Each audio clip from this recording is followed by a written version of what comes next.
ఇప్పుడు ఏంది 42% రిజర్వేషన్ బీసీలకు 42% రిజర్వేషన్లు.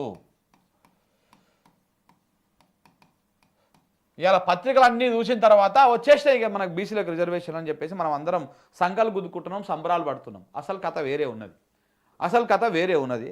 అవన్నీ కూడా చెప్పేటువంటి ప్రయత్నం చేస్తా.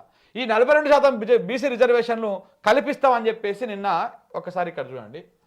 నిన్న మన మంత్రివర్యులు పొంగులేటి శ్రీనివాసరెడ్డి గారు, దాని తర్వాత పొన్నం ప్రభాకర్ గారు ఏం మాట్లాడారో ఒకసారి చూడండి. ఇక్కడ బీసీ సోదరులకి మొన్న ఏదైతే సర్వే చేయబడిందో సర్వే చేసిన దాని పద్ధతిలో 42% రిజర్వేషన్లతో స్థానిక సంస్థ ఎన్నికలకి పోవాలని ఈ రోజు కేబినెట్ నిర్ణయించడం జరిగింది. 42% రిజర్వేషన్లతోటి పంచాయతీ ఎన్నికలకు పోవాలని క్యాబినెట్ నిర్ణయించింది అని చెప్పేసి చెప్తా ఉన్నారు. సంతోషం, మీరు వండి 42% రిజర్వేషన్ కల్పించండి, మేము దానికి యాక్సెప్ట్ చేస్తూ ఉన్నాం, మేము దానికి ఒప్పుకుంటా ఉన్నాం. కానీ దీని వెనకాలటువంటి కథ ఏందో ఒకసారి చూడండి. ఎట్లా తెస్తా అంటున్నారు? ఆర్డినెన్స్ ద్వారా తెస్తా అంటున్నారు. ఆర్డినెన్స్ ద్వారా తీసుకొస్తాము అంటున్నారు. ఇప్పటికే ఒక బిల్లు పెట్టి దాని మీద చర్చ పెట్టి దాని మీద గవర్నర్కి పంపించి గవర్నర్ నుంచి రాష్ట్రపతికి పోయి అది పక్కకు పోయిందిగా. ఆ కథ ఇప్పుడు ముంగల పడదు, అది ముంగలు కోదు, అది పోదన సంగతి వీళ్ళకి కూడా తెలుసు. అసలు వీళ్ళకి బీసీలకు 42% రిజర్వేషన్ ఇవ్వడం వీళ్ళకు ఇంట్రెస్టే లేదు. ఫస్ట్ ఆఫ్ ఆల్ ఇది పక్కన పెడితే ఇప్పుడు ఆర్డినెన్స్ ద్వారా తెస్తా అంటున్నారు. ఆర్డినెన్స్ నిలబడుతుందా? ఆర్డినెన్స్ కోర్టులో నిలబడుతుందా? ఎవరు పోయి కేసు వేసినా కానీ ఆర్డినెన్స్ నిలబడదు. నిలబడేటువంటి అవకాశం లేనే లేదు. గతంలో ఏం జరిగిందో కూడా చెప్తా. 2018లో కేసీఆర్ గారి సర్కారు పంచాయతీరాజ్ చట్టాన్ని సవరణ చేసి బీసీలకు 33%, బీసీల కోసము 33% రిజర్వేషన్లు కల్పిస్తూ ఆయన ఒక జీవో తెచ్చారు, ఒక ఆర్డినెన్స్ జీవో తెచ్చారు అనమాట. తెచ్చి 33% రిజర్వేషన్ తెస్తాను. దీని మీద ఈ 33% రిజర్వేషన్ మీద బీసీలకు ఇచ్చినటువంటి 33% రిజర్వేషన్ మీద కొంతమంది హైకోర్టుకు పోయి, హైకోర్టుకు పోతే సుప్రీంకోర్టు తీర్పు ప్రకారము 50% రిజర్వేషన్లు మించొద్దు అని ఉంటుంది కదా ఒక నిబంధన. దాని ప్రకారము 33% అంటే ఇప్పుడు ఆల్రెడీ అప్పటికే ఎస్సీలకు వచ్చేసి 18%, మన ఎస్టీలకు వచ్చేసి 10% ఇప్పుడు ఉన్నటువంటి రిజర్వేషన్లు అంటే ఎంత అవుతుంది? 28%. ఇక్కడ 33 చూసుకుంటే ఎంత అవుతుంది? 61% అవుతుంది. 61% అవుతుంది. మరి ఇక్కడ 50% మించిపోతున్నది కదా, అందుకని ఈ 33% వర్కౌట్ కాదు అని చెప్పేసి కొట్టేసింది హైకోర్టు. కొట్టేసింది. కొట్టేస్తే ఇదే కేసీఆర్ గారు ఏం చేసిర్రు? ఇక్కడ కొట్టేస్తే సుప్రీంకోర్టుకు పోయారు. ఈ 33% రిజర్వేషన్ బిల్లు తీసుకొని మళ్ళీ సుప్రీంకోర్టు గడప దొక్కి అయ్యా మా రాష్ట్రంలో బీసీలు ఎక్కువ ఉన్నారు, బీసీల సంఖ్య 60%కి పైగా ఉన్నది.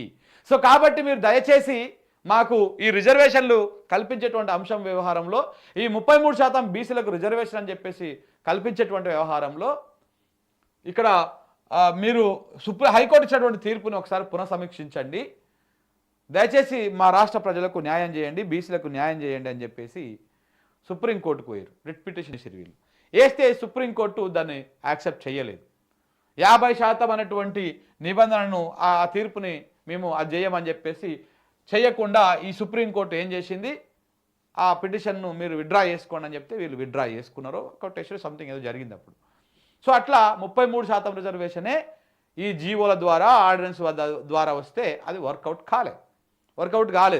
వర్కౌట్ కాకపోతే ఇప్పుడు ఏం చేసిరు? దాని చివరికి మళ్ళీ అప్పుడు ఎన్నికలు పెట్టాల్సి వచ్చినప్పుడు 33% లేదు కదా, ఇక్కడ ఎంత అయింది? 28%. ఇక్కడ ఎంత అయింది? 28%. ఎస్సీ ఎస్టీలకు 28% పోతే మిగిలినటువంటి పర్సెంటేజ్ అవుతుందో 22%. దీంతో కొంత ఈ పర్సెంటేజ్ తోటి బీసీలకు ఇచ్చేసి 23% అనుకుంటా మేబీ. దీంతో ఏం చేసిరు? ఎన్నికలకు పోయిరు. అప్పుడు బీసీలకు కొంత వాటా పెరిగింది. ఇక్కడ ఏం అడ్డం వచ్చింది? 50% అడ్డం వచ్చింది. ఇది ఇది గత ప్రభుత్వం చేసినటువంటి వ్యవహారం. అప్పుడు సుప్రీంకోర్టు ఒప్పుకోలేదు. ఇప్పుడు రేవంత్ రెడ్డి గారు ఏం చెప్తారో మేము ఆర్డినెన్స్ ద్వారా తీసుకొస్తాం అంటున్నారు. ఇప్పుడు ఎస్సీలకు ఉన్నటువంటి రిజర్వేషన్ ఎంత? 18%, 15%. ఇక్కడ కూడా 15% వేసుకుంటే 25% పోతే మిగతా పర్సంటేజ్తో చేసారు. 15%. ఎస్టీలకు ఉన్నటువంటి ఎంత? 10%. అంటే 25% పోయింది అనుకో. ఇప్పుడు 25% పోతే ఇప్పుడు వీళ్ళు చెప్తున్నటువంటి బీసీ రిజర్వేషన్ 42%. అంటే 25, 60, 67%. ఎట్లా ఒప్పుకుంటారు? ఏ రకంగా ఒప్పుకుంటారు? అప్పుడు ఒప్పుకోలేదు సుప్రీంకోర్టు, అప్పుడు హైకోర్టు ఒప్పుకోలేదు. ఇప్పుడు ఈ ఆర్డినెన్స్ తీసుకొచ్చినటువంటి 42% తోటి మేము బీసీలకు ఇస్తామని చెప్తా ఉన్నారు కదా. ఇప్పుడు ఎవరన్నా హైకోర్టుకు పోతే ఇది నిలబడుతుందా? నిలబడదు. ఇది ఒక డ్రామా. ఇది కంప్లీట్ ఒక కేవలము రాజకీయ డ్రామా మాత్రమే. రేవంత్ రెడ్డి చేసేది రాజకీయ డ్రామా మాత్రమే కంప్లీట్గా. ఇక్కడ చూడండి, ఈ 42% రిజర్వేషన్ అనేది హైలీ ఇంపాసిబుల్. ఇది మనం చెప్పే మాట కాదు. ఆ క్యాబినెట్లో ఉన్నటువంటి మంత్రి గారే, ఇంకొక మంత్రి గారు ఏమంటున్నారు చూడండి. పొంగులేటి శ్రీనివాసరెడ్డి గారేమో ఏమన్నారు? అయ్యా మేము కులగణన ఏ రకంగా అయితే పారదర్శకంగా చేసినామో, ఏ రకంగా అయితే బీసీల లెక్కలు తేల్చినామో, అలాగనే మేము ఇప్పుడు 42% రిజర్వేషన్ తోటి ఆర్డినెన్స్ తీసుకొచ్చి పంచాయతీ ఎన్నికలు నిర్వహిద్దామని డిసైడ్ చేసినాము అని చెప్పేసి చెప్పిండు ఆయన, నిర్వహిస్తా ఉన్నాడు. కానీ ఆయన పక్కన కూర్చున్నటువంటి ఇంకొక బీసీ మంత్రి గారు ఏం మాట్లాడారో మీరు ఒకసారి చూడండి. ఇగో తెలంగాణ బలైన వర్గాల ప్రజలందరూ కూడా శుభాకాంక్షలు ప్రభుత్వ పక్షాలు తెలియజేస్తా ఉన్నాం. ఈ సందర్భంగా బిల్లులకు ఏ విధంగా అయితే శాసనసభలో చట్టాల రూపం జరిగినాయో, ఈ ఎన్నికలు కూడా సక్రమంగా జరగడానికి రాజకీయాలకు అతీతంగా మాటలకే పరిమితం కాకుండా రాజకీయ పార్టీలన్నీ కూడా బీసీలకు 42% పట్ల చిత్తశుద్ధితో వ్యవహారం చేయాలని సందర్భంగా కోరుతా ఉన్నాం. అయిపోయినా కుండెత్తేసిండా పొన్నం ప్రభాకర్ గారు?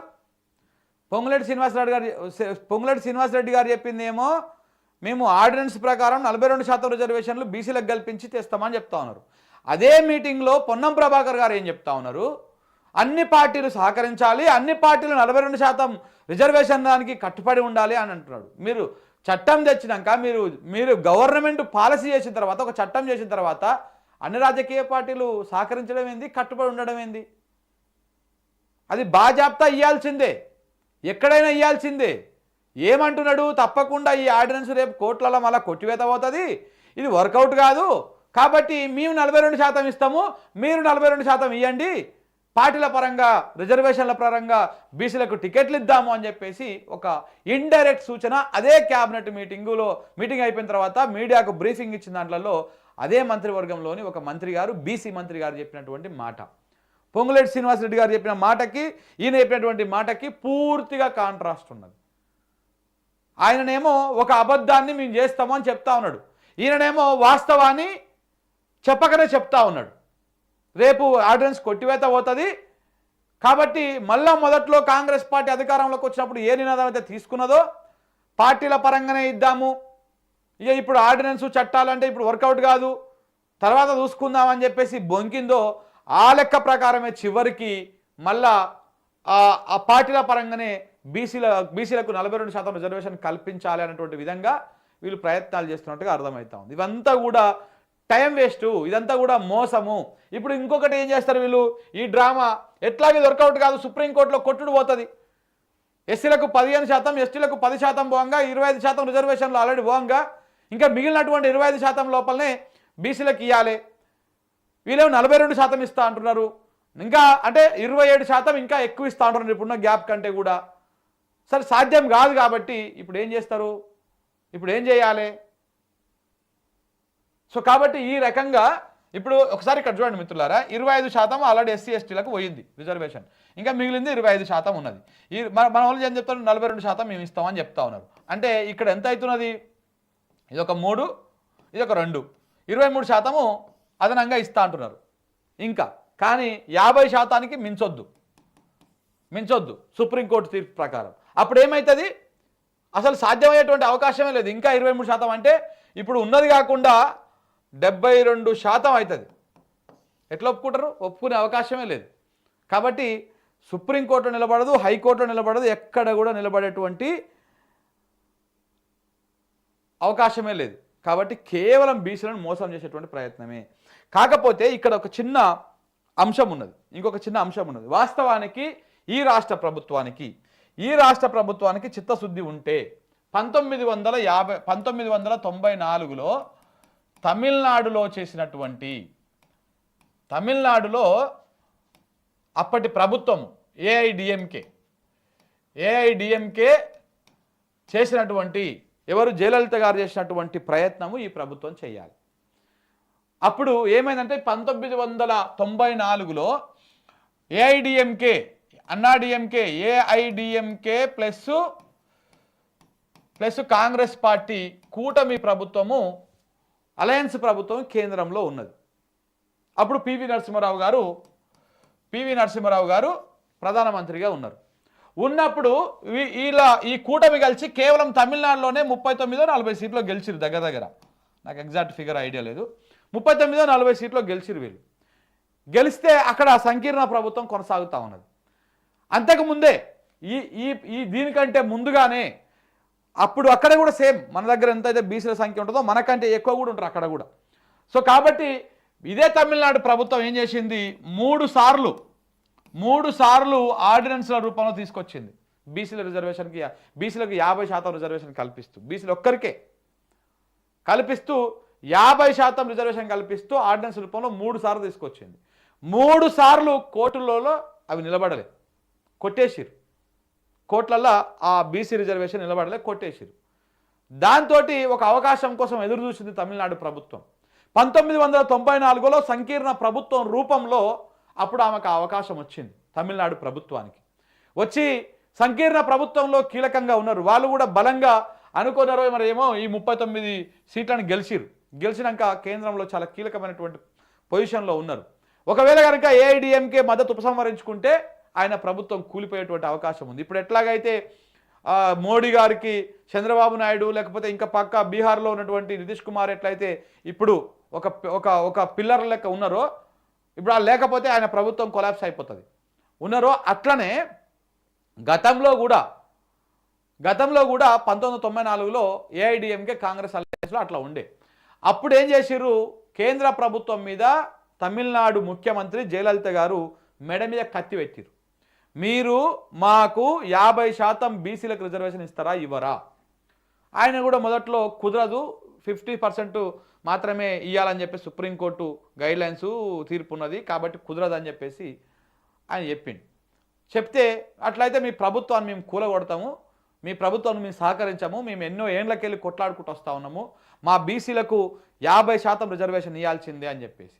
దాంతో వాళ్ళు ఏం చేసారు, సరే మీరు పని చేయండి, బిల్లు అసెంబ్లీలో పాస్ చేసి పంపించండి, గవర్నర్ త్రూ పంపించండి అంటే వాళ్ళు ఏం చేసారు, అసెంబ్లీలో బిల్లు పాస్ చేసి గవర్నర్కి పంపించి గవర్నర్ నుంచి రాష్ట్రపతికి పోతే రాష్ట్రపతి దాన్ని ఆమోదించి పార్లమెంట్కి పంపిస్తే పార్లమెంట్లో చర్చ జరిగి ఉభయ సభల్లో చర్చ జరిగి ఆ బిల్లు మళ్ళీ రాష్ట్రపతి దగ్గరికి పోతే అక్కడ ఆమోదం పొందింది. ఆమోదం పొందినటువంటి ఆ చట్టాన్ని, ఆ బిల్లుని ఇప్పుడు తమిళనాడులో 50% బీసీలకు 19% ఎస్సీ ఎస్టీలకు పెట్టేసి మొత్తం 69% రిజర్వేషన్లు తమిళనాడులో అమలవుతున్నాయి. మరి 50% ఉంది కదా ఆల్రెడీ, సుప్రీంకోర్టు 50%కి మించి ఇవ్వకూడదు కదా, మరి ఎట్లా ఇచ్చింది శంకర్ అక్కడ అంటే, అక్కడ తమిళనాడు ప్రభుత్వము అప్పుడున్నటువంటి కేంద్ర ప్రభుత్వము బీసీల పట్ల కొంత ఏమంటారు, కొంత మంచిగా ఆలోచించారు కాబట్టి వాళ్ళకు చేయాలనే కృతనిశ్చయం ఉన్నది కాబట్టి వాళ్ళు ఏం చేసిరు, సుప్రీంకోర్టు సమీక్షించినటువంటి క్లాజ్ ఏడ ఉంది, సుప్రీంకోర్టు భారత రాజ్యాంగంలోని అన్నిట్ల మీద సమీక్ష చేసేటువంటి అధికారం సుప్రీంకోర్టుకు ఉంటుంది. కానీ 9వ షెడ్యూల్లో ఉన్నటువంటి అంశాలను మాత్రం సుప్రీంకోర్టు సమీక్షించదు. అందుకని ఏం చేసిరు, దీన్ని తీసుకుపోయి 69% ఈ రిజర్వేషన్ తీసుకుపోయి సుప్రీంకోర్టులోనే 9th షెడ్యూల్లో వేసిరన్నమాట, 9వ షెడ్యూల్లో వేసేసారు.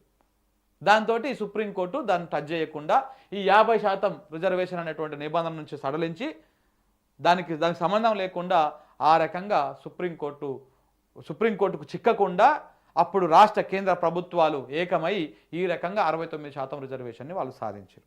మరి ఇప్పుడు మన రేవంత్ రెడ్డి గారు ఏం చేయాలి, సేమ్ ఇదే పాలసీ చేయాలి కదా, మోడీతో మంచి దోస్తానం ఉన్నది కదా, మోడీ కాకపోతే నీకు చంద్రబాబుతో కూడా మంచి దోస్తానం ఉన్నది కదా. ఒకవేళ నీకు బీసీల మీద ప్రేమ ఉంటే తమిళనాడు తరహాలో దాన్ని 9th షెడ్యూల్లో పెట్టిర్రో అట్లనే పెట్టండి, మా ప్రజలకు న్యాయం చేయండి, మాకు 42% రిజర్వేషన్ కల్పించండి అని చెప్పేసి మీరు ఫైట్ చేయాలి కదా. అక్కడన్నా 50% బీసీలకు, మనకు 42%మే కదా. 42% ఇది, ఎస్సీ ఎస్టీలకు 25%. మొత్తం కలుపుకుంటే ఇవన్నీ కలిపితే ఎంత అవుతుంది? సో అట్లా మనకు న్యాయం చేయాలి కదా. ఇలా న్యాయం చేసేటువంటి కార్యక్రమం లేకుండా బీసీలకు అన్యాయం చేయడం కోసం, బీసీలను మోసం చేయడం కోసం రకరకాల కుట్రలు చేస్తూ ఉన్నాడు రేవంత్ రెడ్డి. ఇంకా ఇప్పుడు ఏమంటే ఇప్పుడు ఆర్డినెన్స్ తెస్తున్నాడు కదా, ఈ ఆర్డినెన్స్ ఎట్లాగో రేపు హైకోర్టులను లేకపోతే సుప్రీంకోర్టులను ఇది కొట్టివేత పడుతుంది. దాన్ని ఏం చేయాలి? ఇప్పుడు ప్రతిపక్ష పార్టీలు ఉన్నాయి కదా, బీజేపీ, బీఆర్ఎస్, ప్రధానంగా బీఆర్ఎస్ పార్టీ మీద, ఇగో బీఆర్ఎస్ పార్టీలో పోయిర్రు, ఆడ పిటిషన్ వేసిరు, కొట్టేసిరు, మేము బీసీలకు 42% రిజర్వేషన్ ఇద్దాం అనుకుంటే ఇగో వీళ్ళ ఇట్లా వేసిరు అని చెప్పేసి బొంకుతందుకు ఒక సాకు ఎత్తుక్కున్నాడు రేవంత్ రెడ్డి. బొంకటానికి ఈ ప్రభుత్వం ఒక సాకు ఎత్తుక్కున్నది. సిగ్గు అనిపిస్తలేదు ఇట్లా మోసం చేస్తేందుకు? బీసీలను నమ్మించి ఓట్లు వేయించుకొని ఈ రకంగా మోసం చేస్తేందుకు ఏం సిగ్గు అనిపిస్తలేదా రేవంత్ రెడ్డి గారు? ఎంత డ్రామా! ఈ రకంగా మోసం చేసుకుంటూ పోతారు. ఈ ఆర్డినెన్స్ తెచ్చి ఎవరిని మభ్య పెడదామని, ఎవరిని డ్రామా చేద్దామని. 42% ఏడ కుదురుతుంది, ఏడ వర్కౌట్ అవుతుంది? ఎట్లా ఇస్తావు నువ్వు? చివరికి ఏం చేస్తారు? ఆర్డినెన్స్ రద్దు కాగానే, ఇది కాగానే, వర్కౌట్ కాదని చెప్పంగానే ఇగో మనం ఇక ఇట్లా అయితలేదు కదా, ఇప్పుడు కేంద్రం చేతిలో ఉంది, మనం ఏం చేయలేము ఇక, కాబట్టి పార్టీల పరంగా ఇచ్చేదాం పట్టు 42%, మేము కూడా ఇస్తాము అని చెప్తారు. ఇది కూడా పెద్ద కుట్ర. ఇక్కడ కూడా బీసీల మీద కుట్ర ఉంటుంది. అది కూడా చెప్తా విన్నాడు ఒకసారి. ఇప్పుడు సపోజు ఒక ఊరు తీసుకుందాం, ఏదన్నా ఒక ఊరు, ఏం పెళ్ళి, ఏదో ఒకటి రామరెడ్డిపల్లి అని తీసుకుందాం. ఒకటి ఓ ఊరు అనుకో, ఏదో రామరెడ్డిపల్లి అనేటువంటి ఒక ఊరు తీసుకుందాం. ఇక్కడ కాంగ్రెస్ పార్టీ ఏమంటున్నది? నేను 42% రిజర్వేషన్లు బీసీలకు ఇస్తా పార్టీ పరంగా అని చెప్తా ఉన్నది. కానీ బీజేపీ ఏం చేస్తుంది? ఇక్కడ బీఆర్ఎస్ పార్టీ ఏం చేస్తుంది? బీఆర్ఎస్ పార్టీ కూడా 42% ఇవ్వాలి, ఇది కూడా 42% ఇవ్వాలని చెప్తుంది అన్నిట్లలో. అయితే ఇక్కడ మొత్తం ఏముంటుందంటే ఇక్కడ చూడండి, ఈ ఊర్లో ఈ 42% రిజర్వేషన్లో పరంగా కాంగ్రెస్ పార్టీ బీసీలకు ఇచ్చింది అనుకో, ఇక్కడ బీసీలకు మేము ఇచ్చింది అనుకో ఆ ఊర్లో. కానీ అదే ఊర్లో బీసీలకే ఇవ్వాలని ఏముంది? ఇంకా మిగతా ఊర్లో వస్తుంది. ఇక్కడ బీజేపీ నుంచి ఒక ఓసీ, టీఆర్ఎస్ నుంచి ఒక బీసీ వస్తారు. ఏమవుతుంది అప్పుడు? వీళ్ళిద్దరు ఓట్లాడుకుంటారు, బీసీల ఓట్లేమో చీలిపోతాయి, ఓసీనేమో గెలుస్తాడు. అదే రిజర్వేషన్ చట్ట ప్రకారము రాజ్యాంగబద్ధంగా వచ్చిందనుకో, ఈ 3 పార్టీలు సచ్చినట్టు బీసీలకే ఇవ్వాలి. ఎల్లయ్యకు, పుల్లయ్యకు, మల్లయ్యకే ఇవ్వాలి. రెడ్లకు, రావులకు, పంతులకు వీళ్ళందరికీ ఇవ్వడానికి లేదు ఆ ఊర్లో, ఆ రిజర్వేషన్ వచ్చినటువంటి ఊర్లో. పార్టీల పరంగా ఇస్తే ఎవరికి ఇష్టం వచ్చే కాడ తెచ్చుకుంటారు. 42% ఇచ్చినా కూడా ఇవ్వాలని రూల్ లేదు పార్టీల పరంగా.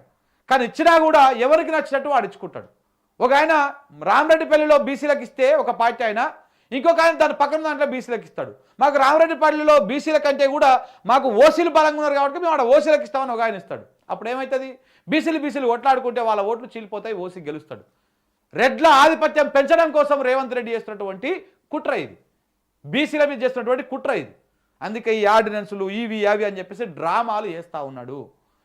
ఇవంతా కూడా కేవలము ప్రతిపక్ష పార్టీలను ఏ రకంగా అది చేసుకోవాలి, ఏ రకంగా బదనాం చేయాలి, ఏ రకంగా మనం ఇది చేయాలి అనేటువంటి ఒక డ్రామా తప్ప ఇందులో ఇంకొక అంశం లేనలేదు. ఇంకా నిన్న చాలా మంది మా వల్లనే బీసీ అయిపోయింది, మా వల్లనే 40% అయిపోయింది, మా వల్లనే ఇది అయిపోయిందని సంబరాలు చేసుకోవడం, ఈ ట్విట్టర్లో ఇవన్నీ ఏమైందని, ఇప్పుడు ఏం జరిగిందని, ఇప్పుడు ఏం జరగలే, ఏం కాలే. అన్ని దొంగదారులు ఎత్తుకుంటా ఉన్నాడు రేవంత్ రెడ్డి ప్రభుత్వం, భయంకరంగా ఎత్తుకుంటా ఉంది. మన అద్దకు ఆర్డినెన్స్ తేవడం కోసం చట్టంలో అసెంబ్లీలో బిల్లు పెట్టడం ఎందుకు, చర్చించడం ఎందుకు, దానికోసం టైం వేస్టు, ప్రజాధనం వేస్టు, గవర్నర్కి పంపించడం ఎందుకు, ఆ నుంచి ఢిల్లీకి పోవడం ఎందుకు, ఇదంతా ఉట్టి టైం పాసా? ప్రజాధనం వేస్ట్ అన్నట్టే కదా. ఏవో కమిషన్లు వేసిర్రు, ఆ కమిషన్లు వేసిర్రు, ఇవి వేసిర్రు, ఆ రిపోర్ట్లు, ఏ రిపోర్ట్లు బయటికి రాలేదు, ఎవరెవరు లెక్క ఎంత ఉందో లెక్కలు చెప్పలేదు, ఇవన్నీ తీసుకొని దగ్గర పెట్టుకొని ఈ డ్రామా చేసుకుంటా మళ్ళీ బీసీలను మళ్ళీ మోసం చేసేటువంటి కార్యక్రమం చేస్తూ ఉన్నారు. సో కాబట్టి దయచేసి మిత్రులారా, బీసీలకు జరుగుతున్నటువంటి అన్యాయాన్ని గ్రహించండి. తమిళనాడు తరహాలో చేస్తే తప్ప బీసీలకు 42% రిజర్వేషన్ కాదు. కేసీఆర్ 33% ఇస్తాడనే అప్పుడు హైకోర్టు సుప్రీంకోర్టు ఒప్పుకోలేదు, కొట్టేసినాయి. ఈయన 42% ఏ రకంగా ఇస్తాడు? ఎటుకెళ్ళి ఇస్తాడు తెచ్చి? సాధ్యమయ్యేటువంటి అవకాశం లేనే లేదు. ఇంకా ఇందులో ఇంకొక కుట్ర కూడా దాగి ఉన్నది, అది కూడా మనం సమయం వచ్చినప్పుడు మాట్లాడుకుందాం. ఇప్పుడు ఇదంతా నడుస్తూ ఉన్నది కదా, బీసీలకు 60% ఉన్నటువంటి బీసీలకు 42% రిజర్వేషన్ ఇస్తేందుకు కింద మీద పడతా ఉన్నారు. కానీ 6% ఉన్నటువంటి ఓసీలకు ఇప్పటికే అదే సుప్రీంకోర్టు 10% రిజర్వేషన్ కల్పించింది, ఈడబ్ల్యూఎస్. ఇవన్నీ పెద్ద డ్రామా. ఇప్పుడు బీసీల కంటే కూడా ఈడబ్ల్యూఎస్ ప్రకారం వాళ్ళకే రిజర్వేషన్ పెరిగేటువంటి అవకాశం ఉంది. మరి అది 50% కాదంటే అది సపరేట్, అది లేదు, దీనికి సంబంధం లేదు. ఓన్లీ ఎస్సీ ఎస్టీ బీసీలకు మాత్రమే 50% లోపల రావాలి. ఇదంతా కూడా ఒక రకమైనటువంటి బీసీల మీద జరుగుతున్నటువంటి రాజ్యం చేస్తున్నటువంటి కుట్ర లెక్క మనం అనుకోవాలి. సో కాబట్టి తెలంగాణ ప్రజలు, తెలంగాణ బీసీలు ప్రధానంగా ఇలా బీసీ ముసుగులేసుకొని తిరుగుతున్న వాళ్ళందరూ కూడా వాళ్ళ రాజకీయ ప్రయోజనాల కోసము, వాళ్ళ స్వార్థ ప్రయోజనాల కోసము ఈ 42% ఆర్డినెన్స్కు ఓకే చెప్పి జబ్బలు జరుచుకునేటువంటి ప్రయత్నాలు చేస్తున్నారేమో కానీ దీనివల్ల ఏమి జరిగేది లేదు. రేపటి నాడు మనకు ఆ 42% ఎట్లా తమిళనాడు తరహాలోనే పార్లమెంటులో బిల్లులు పాసులై రాష్ట్రపతి దగ్గర ఆమోదం పొంది అక్కడి నుంచి 9th షెడ్యూల్లో అది పెట్టుకుంటే అప్పుడు ఏ లొల్లి పంచాయతీ లేకుండా, ఏ సుప్రీంకోర్టు తీర్పులు అడ్డం రాకుండా అప్పుడు మన బీసీలకు 42% రిజర్వేషను సాధ్యమవుతుంది. లేకపోతే సాధ్యమయ్యేటువంటి అవకాశము లేనేలేదు. మీరు ఇట్లా వచ్చి బయటకు వచ్చి ఎన్ని డ్రామాలు చెప్పి ఎన్ని చేసినా కానీ అదంతా వేరే కథ లెక్క అయిపోతుంది.